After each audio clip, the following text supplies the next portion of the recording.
पक्षाचं नाव आणि चिन्ह लवकरच सगळ्यांसमोर आणू, त्याचबरोबर भाजपमध्ये सध्या भीतीचं वातावरण असल्याचं खासदार अमोल कोल्हे यांनी स्पष्ट केलंय। शरद पवारांच्या उपस्थितीमध्ये पुण्यामधील त्यांच्या निवासस्थानी शरद पवार गटातील आमदार आणि खासदारांची बैठक झाली। या बैठकीमध्ये राज्यातील सध्याच्या घडामोडी आणि राज्यसभा निवडणुकीबाबत चर्चा झाली। या बैठकीनंतर अमोल कोल्हे माध्यमांशी बोलत होते।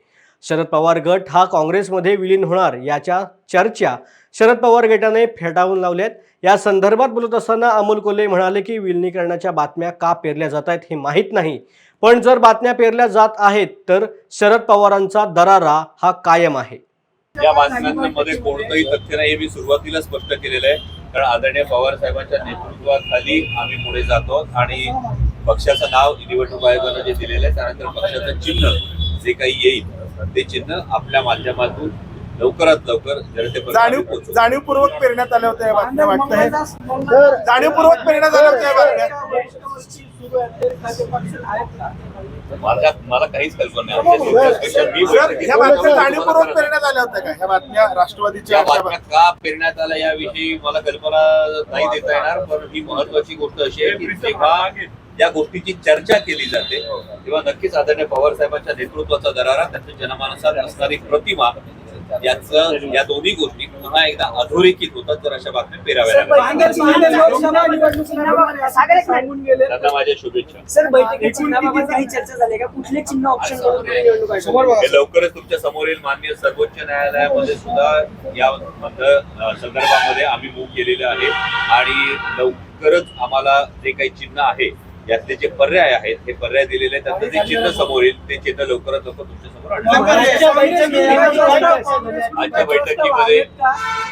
आजच्या बैठकीमध्ये महाविकास आघाडी म्हणून, इंडिया आघाडी म्हणून ठामपणे आपल्याला सामोरं जायचंय आणि त्याचबरोबर मुळात सत्ताधारी पक्षामध्ये भारतीय जनता पक्षामध्ये जी एक घबराटीची परिस्थिती खरी तर आहे। एकीकडे जरी 400 पार सांगितलं जात असलं तरी बिहारमध्ये जे, झारखंडमध्ये जे घडलं, नुकतंच महाराष्ट्रात जे घडलं, जर अबकी बार 400 पार असतं तर या पद्धतीनं पक्ष फोडण्याची, काही मुख्यमंत्र्यांना तुरुंगात टाकण्याची, काही पक्ष पळवण्याची ही गरज का पडली असती? ही साधी त्याला पुरेपूर ठाऊक आणि जनतेपर्यंत पोहोचवणं ही आमची जबाबदारी असते। दिल्लीमध्ये सुरू असलेल्या शेतकऱ्यांच्या आंदोलनाबाबत आज आमदार रोहित पवारांनी भाष्य केले। देशामधील शेतकऱ्यांच्या बाबतीमध्ये भाजप सरकारचा अहंकार पाहायला मिळतोय असं मत रोहित पवार यांनी व्यक्त केलं। याच्यावरनं भाजपचं सरकारचा अहंकार दिसतोय। तिथं शेतकरी स्वतःच्या हक्कासाठी MSP म्हणजे आधारभूत रक्कम शेतकऱ्यांना मिळावी यासाठी ते लढत आहेत। आता ते हरियाणाचे, पंजाबचे लढतात, त्याचा अर्थ इथले लढत नाहीत असं नाही। शेतकरी हा शेतकरी असतो, महाराष्ट्राचा असू नाही तर हरियाणाचा असू दे, आणि त्या शेतकऱ्यांवर तुम्ही अश्रुधूर याचं बंबार्डिंग करत असाल, ते मारा करत असाल तर हे पटणारं नाही। हे सिद्ध होतं की तुम्ही सामान्य शेतकऱ्यांच्या विरोधात आहात, भाजप त्या बाबतीत विरोधात आहे। आणि हे जे काही सत्तेत घेतलेले आज लोक आहेत, पूर्वी हीच घटना जेव्हा घडली होती, अजितदादा आणि त्यांचे जे सर्व नेते त्याचा निषेध त्यांनी केला होता। त्यांनी तेव्हा सांगितलं होतं शेतकरी हा शेतकरी असतो। आता भाजपबरोबर अजितदादांनी सर्व नेते गेलेले आहेत, त्या बाबतीत का ते शब्द काढत नाहीत हे खरं तर आश्चर्याची गोष्ट आहे। आरक्षणाच्या बाबतीत भाजप कायमच दिशाभूल करतंय। तसेच मराठा आणि OBC मध्ये वाद लावण्याचं काम देखील भाजपनेच केलं असून 2024 नंतर केंद्रामध्ये भाजपची सत्ता आली तर महाराष्ट्रामध्ये आरक्षण दिसणार नाही अशी भीती आमदार रोहित पवार यांनी व्यक्त केली। आरक्षणाच्या बाबतीत भाजप कधीही ठोक निर्णय घेत नाही, ते दिशाभूलच करतं। तुम्ही जर बघितलं तर मराठा आरक्षणाच्या बाबतीत सुद्धा भाजपचेच काही नेते सदावर्तेसारखे हे मराठा आरक्षणाच्या विरोधात कोर्टात गेले होते।